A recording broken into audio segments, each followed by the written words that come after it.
Hello friends, उम्मीद होगी आप सभी अच्छे होंगे और आपकी तैयारी भी बहुत अच्छी तरीके से चल रही होगी। आपका एक बार फिर से स्वागत है आपके डीके रियल सक्सेस चैनल पर।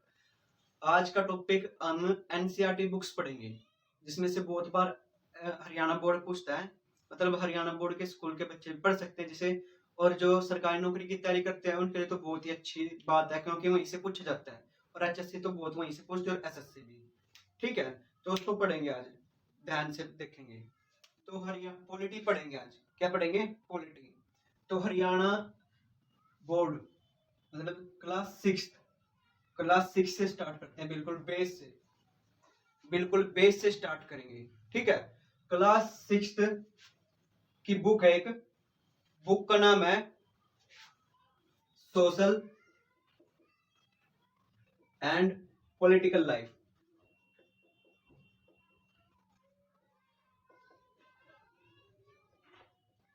पार्ट 1।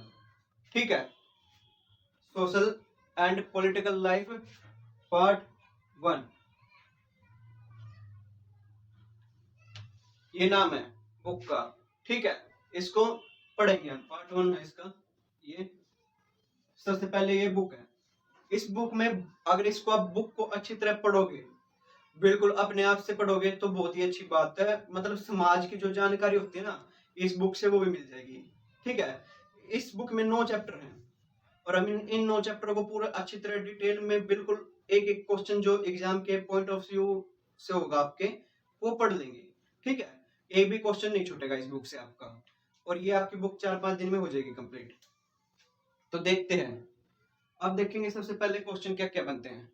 ठीक है, सबसे पहले इसमें हर बुक में, एनसीईआरटी की बुक्स में, एक पहले पेज पे एक परफॉर्मा दिया होता है। हमारे में होते हैं मौलिक कर्तव्य। क्या दिया होता है? मौलिक कर्तव्य। ठीक है जी, मौलिक कर्तव्य दिए होते हैं सबसे पहले ऊपर।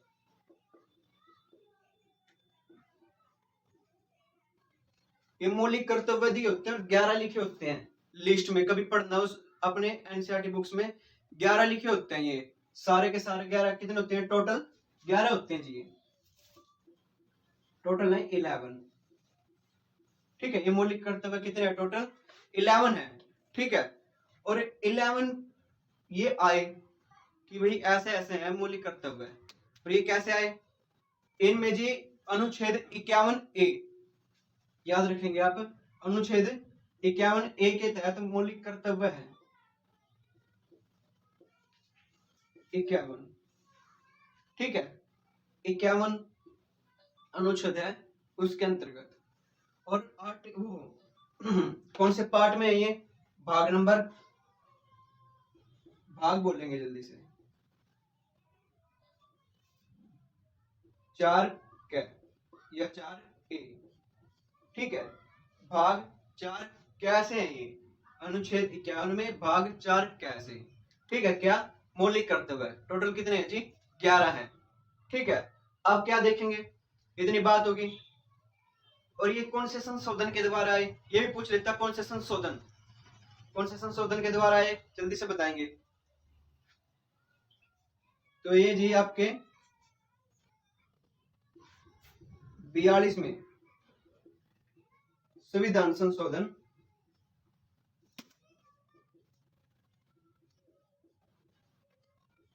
1976 के द्वारा जोड़े गए। 42 में संविधान संशोधन। 1 मिनट रुकेंगे।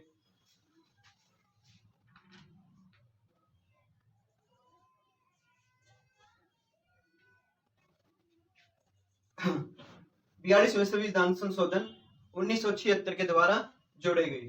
ठीक है, याद रखेंगे। 10 इसमें पहले थे जी 10, 11वां बाद में जोड़ा गया। 11वां, पहले थे 10। पहले कितने थे जी? 10 थे मौलिक कर्तव्य। कब? 1976 तक। ठीक है, मौलिक कर्तव्य पहले थे जी 10 1976 तक, और 11वां बाद में जोड़ा गया। 11वां बाद में जोड़ा गया। ये 1 मिनट, 11वां बाद में जोड़ा गया। ये कौन सा संविधान संशोधन था? ये आपका 86वां संविधान संशोधन।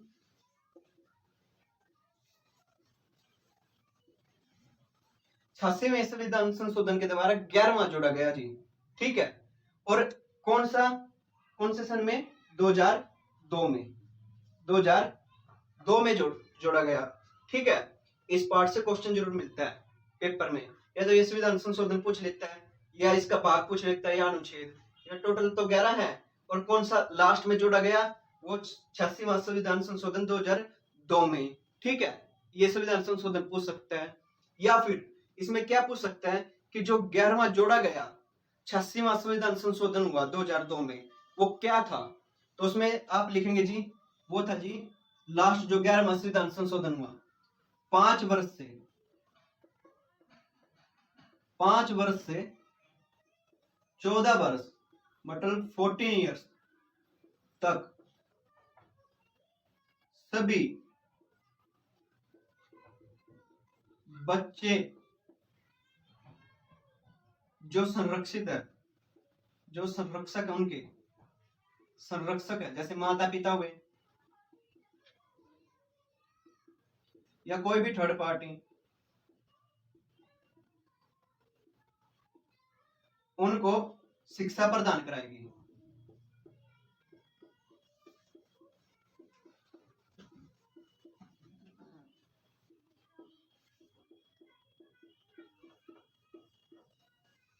उनको क्या है? शिक्षा प्रदान कराएगी। कौन सी क्लास से? 5वीं से 14 वर्ष तक। 5 वर्ष से क्लास से नहीं, 5 वर्ष मतलब एज से 5 वर्ष से 14 वर्ष तक की आयु के सभी बच्चे हैं जिनके माता पिता हैं या नहीं है, या उनके संरक्षक है, या जिन्होंने गोद लिया है, तो वो उनको क्या है? शिक्षा प्रदान जरूर कराएंगे। ठीक है, ये कौन से संविधान संशोधन है? 86वां संविधान संशोधन 2002 के द्वारा। ये मौलिक कर्तव्य है हमारा। ठीक है, कितने हैं जी? 11 है। अनुच्छेद 51 क्या है? 51 क्या है जी ये? ठीक है, 4A भाग नंबर 42वां संविधान संशोधन 1976 के द्वारा मौलिक कर्तव्य जोड़े गए। ये जो भी आप बुक पढ़ते हैं एनसीईआरटी, ये हर बुक की फर्स्ट पेज होता है, हर बुक में होता है, ये हर बुक में टोटली फर्स्ट पेज होता है, और ये उसमें से है। ठीक है, ये मैंने उस पेज को पढ़ा दिया है, ये इंपॉर्टेंट होता है पेज। और ये हमेशा आप यूपीएससी का एग्जाम दे रहे हो, एसएससी का दे रहे हो, एचएससी का दे रहे हो, हमेशा इसमें से एक क्वेश्चन जरूर मिलेगा। एक क्वेश्चन, एक पेपर छोड़ के एक पक्का। ठीक है, बिल्कुल इसको ध्यान से देख ले, इससे बाहर नहीं मिलेगा। इन्हीं से क्वेश्चन पूछे गए, रिपीट देख लेना। नेक्स्ट देखते हैं,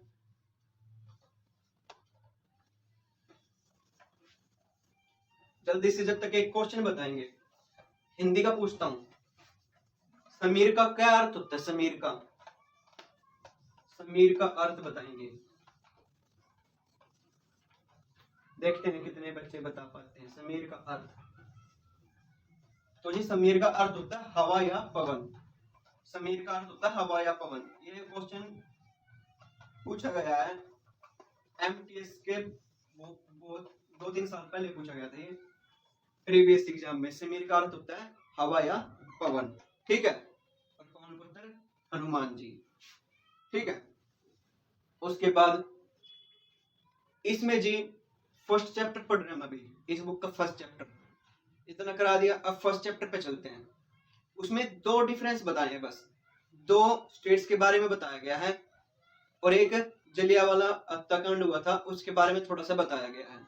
ठीक है, तो 2 प्रदेश है जी वो आपके, एक है जी लद्दाख, जो पढ़ेंगे हम लद्दाख, और एक है जी आपका केरल।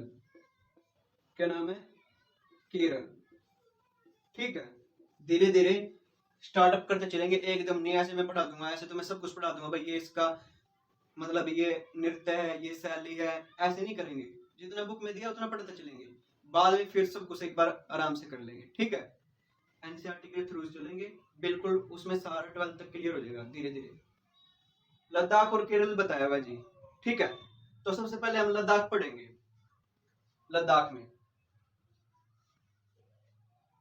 तो लद्दाख आपको पता है जम्मू कश्मीर।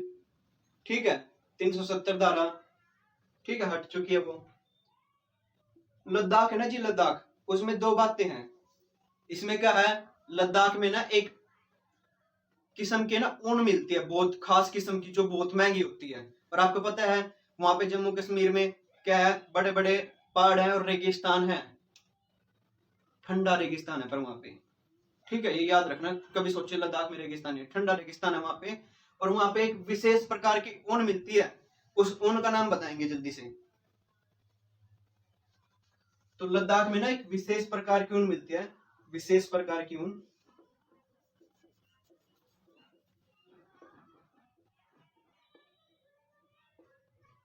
जिसका नाम क्या है जी, पश्मीना ऊन, पश्मीना ऊन, ठीक है। ये बहुत महंगी होती है, बहुत ही ज्यादा महंगी होती है। ये कहां पर मिलती है, लद्दाख में मिलती है फर्स्ट, ठीक है। ऐसे नोट्स बनाते चलेंगे। सेकंड, लद्दाख में ना जी, लद्दाख से हम जैसे हमारा व्यापार लद्दाख से मध्य एशिया के द्वारा मध्य एशिया को होता था, ठीक है। तो लद्दाख आप सोचोगे बौद्ध धर्म, तिब्बत था ना बौद्ध धर्म, तो लद्दाख के रास्ते से ही बौद्ध धर्म कहां गया था, तिब्बत। लद्दाख के रास्ते से कहां गया था बौद्ध धर्म, तिब्बत। लद्दाख के रास्ते ही बौद्ध धर्म कहां पहुंचा, तिब्बत पहुंचा था। ये लाइन बताता हूं, क्यों बताई मैंने।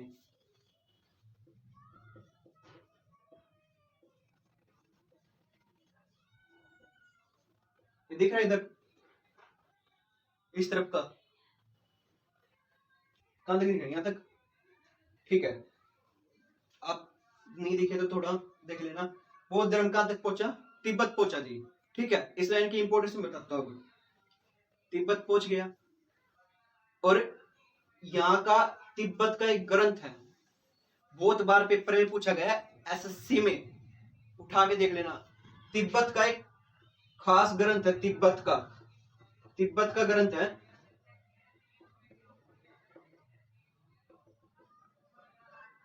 तिब्बत का ग्रंथ है जो लद्दाख में बहुत फेमस है। उसका नाम बताओ जल्दी से, और एसएससी में बहुत बार पूछा गया है।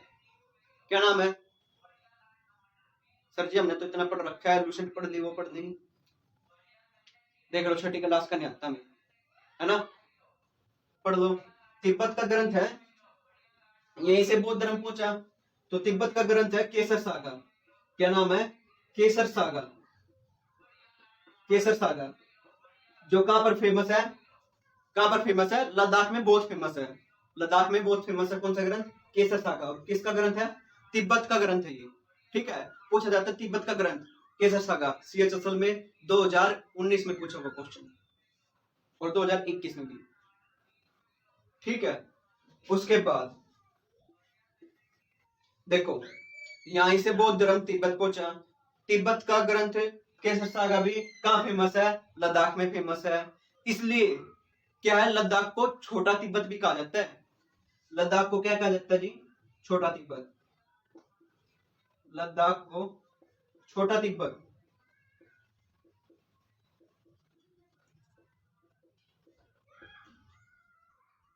लद्दाख को छोटा तिब्बत भी कहा जाता है, ठीक है, याद रखेंगे इसको।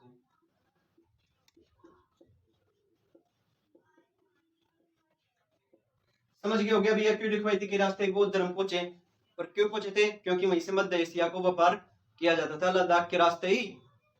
समझ गए होंगे लद्दाख के बारे में कुछ इंपॉर्टेंट बात है। यहाँ की एक विशेष प्रकार की ऊन है पश्मीना ऊन, और यहाँ पे तिब्बत धर्म पहुंचा तो तिब्बत का ग्रंथ है। ये क्वेश्चन बहुत बार पूछा जाता है, तिब्बत का ग्रंथ और एक ऊन, ऊन की पूछे था पश्मीना ऊन, और ग्रंथ पूछा जाता है यहाँ से केसर सागर। और ये नहीं पूछा तो छोटा तिब्बत किसे कहा जाता है, मैंने देखा नहीं अब तक क्वेश्चन। आ जाए तो याद रखना लद्दाख को, ठीक है। पर ये क्वेश्चन बहुत बार पूछा जा चुका है भाई साहब। आगे देखते हैं।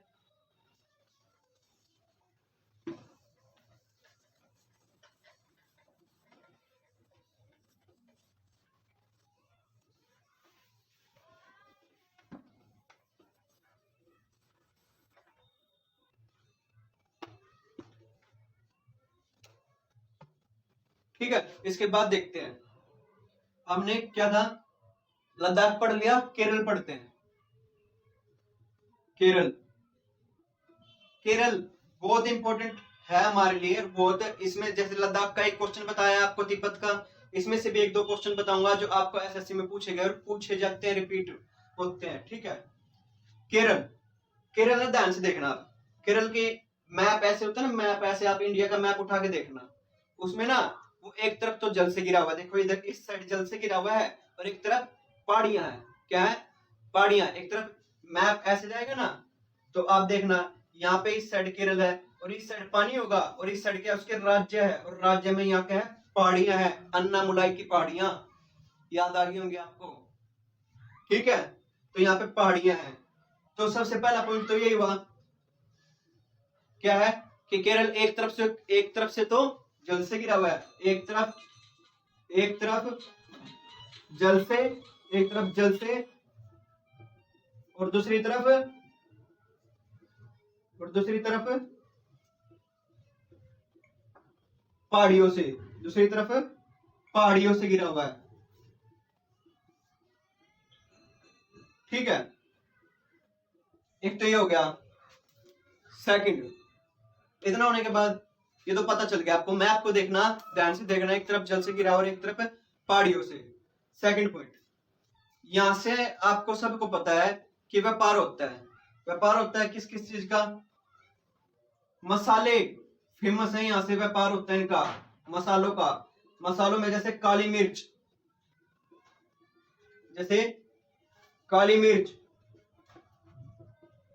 ठीक है, याद रखेंगे काली मिर्च, यहां से इनका व्यापार होता है, काली मिर्च। थर्ड, ठीक है, व्यापार होता है मसालों का, बहुत फेमस, मसालों के लिए फेमस है केरल, मसालों के लिए फेमस है केरल। और पेपर में बहुत बार क्वेश्चन भी आ चुका है, ये मसालों के लिए फेमस क्या है? केरल।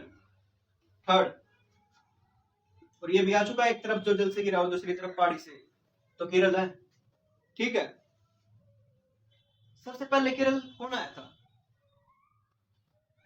जल्दी से बताएंगे, लिख लो। सबसे पहले नोट्स प्रिपेयर ऐसे कर लेना, आप उठा के पढ़ो ना, एकदम याद आए। ठीक है, सबसे पहले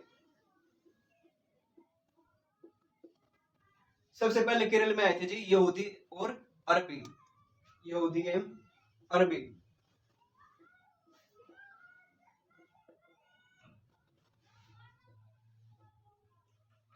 यहूदी एवं अरबी सबसे पहले केरल आए थे, ये बुकों में लिखा है। पर माना जाता है कि यहाँ पर जो ईसा मसीह के धर्मदूत थे वो 2000 साल पहले ही आ चुके थे। उनका नाम क्या था? क्या नाम था उनका जो 2000 साल पहले आ चुके थे? संत थॉमस। क्या नाम था? संत थॉमस। तो इसको भी लिखेंगे कि माना जाता है कि ईसा मसीह के धर्मदूत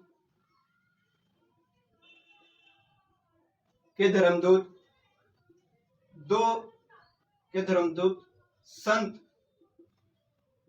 थॉमस 2000 साल पहले ही यहां पर आ चुके थे।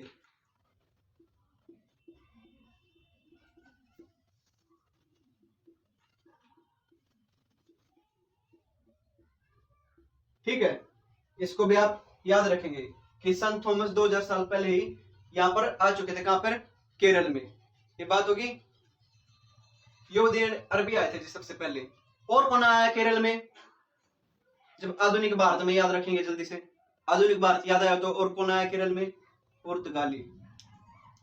पुर्तगाली भी आए थे। पुर्तगाली। और पुर्तगाली कहां से आए थे? दिख रहा है ना साहब? पुर्तगाली कहां से आए थे? पुर्तगाली आए थे जी यूरोप से। कहां से? यूरोप से। और इनके पुर्तगाली यूरोप से आने के बाद क्या किया? इनके लोगों ने यूरोप तक का रास्ता बना दिया। यूरोप तक का रास्ता बना दिया किनके आने के बाद? पुर्तगाली के आने के बाद। ठीक है, सबसे पहले आए थे यहूदी एंड अरबी। ये पेपर में ये आएगा, ये पेपर में आया भी हुआ है। केरल के बारे में तो इतने क्वेश्चन आए हैं कि यहाँ के फेमस क्या है, मसाले। ये एक तरफ जल है, दूसरी तरफ पहाड़ियां हैं। पहाड़ी का नाम पूछे तो अन्नामुलाई वाली। तो ईसा मसीह के धर्मदूत संत थॉमस 2000 पहले आए थे, ये भी पूछा हुआ है। कब आए थे संत थॉमस? संत थॉमस कितने साल पहले आए थे, ऐसा क्वेश्चन बनेगा। ऐसा नहीं बनेगा 2000 साल पहले कौन आया था। ध्यान से सुनो, संत थॉमस केरल में कितने साल पहले आए, या भारत में कितने साल पहले आए? 2000 साल पहले। ठीक है। पुर्तगाली यूरोप से आए और यूरोप से रास्ता बना। ठीक है, इतना आ गया समझ में। उसके बाद यहाँ पे फेमस है 2 चीज, वो जल्दी बताएंगे, जल्दी से लिखो।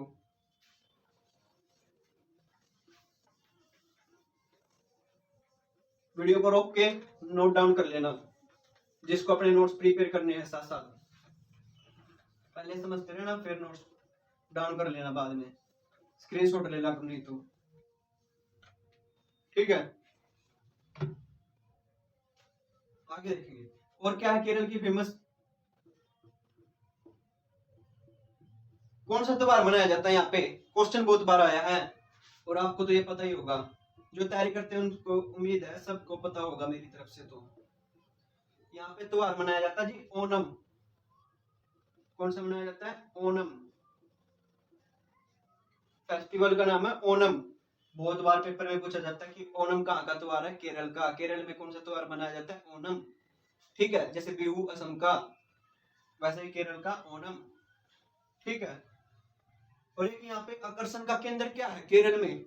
आकर्षण का केंद्र, एक विशेष आकर्षण का केंद्र है जी यहाँ पे। एक विशेष आकर्षण केंद्र है, आकर्षण केंद्र है यहाँ पे। वो क्या है जल्दी से बताएंगे। वो जी नाव प्रतियोगिता। क्या है जी? नाव प्रतियोगिता। ठीक है, बहुत बड़ी जनसंख्या में नाव प्रतियोगिता होती है। क्या है? बहुत बड़ी जनसंख्या में नाव प्रतियोगिता होती है यहाँ पे। एक विशेष आकर्षण केंद्र है ये, जो क्वेश्चन में नहीं आता, फिर भी मैं आपको एक फैक्ट बताता हूँ जल्दी से इसका, केरल का। देखो यहाँ एक तरफ से कहां से गिरा है? पानी से। बहुत लंबी सीमा है, नाव प्रतियोगिता भी होती है। यहाँ पर मछली भी बहुत ज्यादा है। मछुआरे भी सबसे ज्यादा कहाँ पे पाए जाते हैं? केरल में। ठीक है, मछुआरे सबसे ज्यादा कहाँ पाए जाएंगे? केरल में। ये भी याद रखना, केरल में याद रखना। नाव भी है, पानी भी है, मसाले भी है, मछुआरे भी हैं। और जो इनका जाल होता है ना फेंकने वाला मछलियों को पकड़ने का, वो किससे मिलता है? चीन से मिलता है।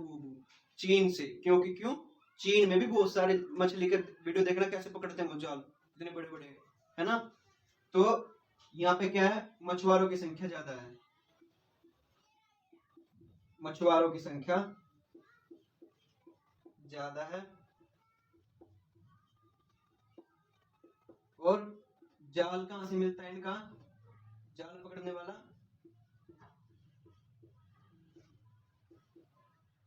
चीन से मिलता है, चीन से मिलता है, मिलता जुलता है।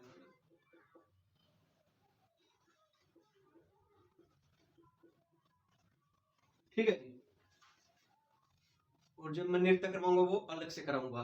केरल की ये बात होगी पूरी। इसके बाद देखते हैं, जितना भी एनसीईआरटी में धीरे धीरे पढ़ा रहा हूँ, धीरे धीरे बेस बनेगा। अभी ये बेस के लिए है, और इस बेस में से देख लो 6th क्लास की बुक है ये, और ये पहला ही चैप्टर है, कितने क्वेश्चन आए हुए हैं। ठीक है, नेक्स्ट देखते हैं। बस एक लास्ट रहेगा जो इस चैप्टर में बताया हुआ है, देख लो। हम ही पागल है, कहीं कहीं करके खाते रहते हैं, और एक ही बुक में से पहले चैप्टर में से कितना देती है एसएससी, किसी किसी में, है ना। अब देखो जल्दी से, जलियांवाला हत्याकांड।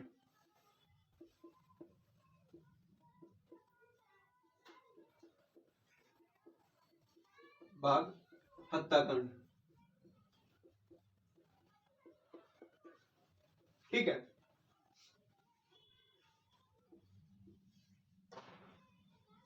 इसमें देखेंगे जल्दी से, ये कहां पर हुआ?